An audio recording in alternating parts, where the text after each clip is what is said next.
Buonasera, ben ritrovati a Cronache Venete. Iniziamo con un convegno svoltosi al Centro Culturale Da Vinci di San Donà di Piave, organizzato dalla Caritas.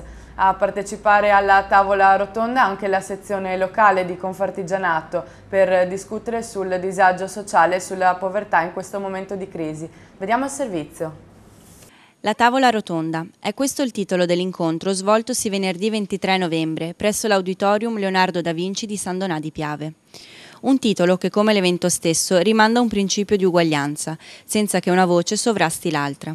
Ed è così che si è aperto il confronto tra i vari invitati, tra cui la Confartigianato sandonatese e i rappresentanti della Caritas, nell'affrontare un argomento di comune interesse, ossia la crisi, la povertà e il disagio sociale, come cita il sottotitolo dell'evento.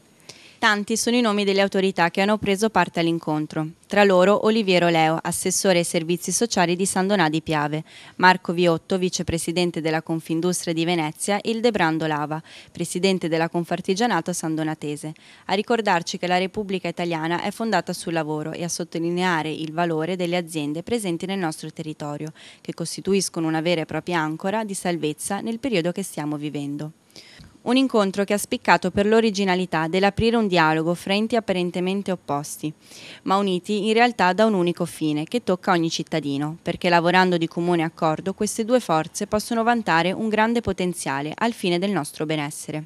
Tra gli altri rappresentanti della realtà imprenditoriale circostanti, voci come quelle di Dino Lazzarotto, direttore della Confcooperative della provincia di Venezia, Roberto Montagnier, segretario generale provinciale della CGIL di Venezia e Luigi Fontanello, presidente della delegazione ASCOM di San Donà, hanno sostenuto che l'azienda è una famiglia e come tale comporta responsabilità e doveri cui non ci si può sottrarre. A portare invece la testimonianza delle organizzazioni volontarie della zona l'intervento di Bianca Pavan, rappresentante delle associazioni di volontariato, sostenuta dalla presenza di Don Davide Schiavone, organizzatore della serata, e Don Maurizio, parroco della parrocchia di San Pio X. Un contributo che mostra l'altra faccia della medaglia, l'Italia dei meno fortunati, e al contempo il volto di chi non dimentica i disagi altrui, neanche quando egli stesso è toccato in prima persona dalle conseguenze della crisi che stiamo vivendo. Quella di venerdì è stata dunque la celebrazione di associazioni che, consapevoli delle proprie risorse e responsabilità con le quali devono confrontarsi, si sono strette la mano in prospettiva di un futuro migliore.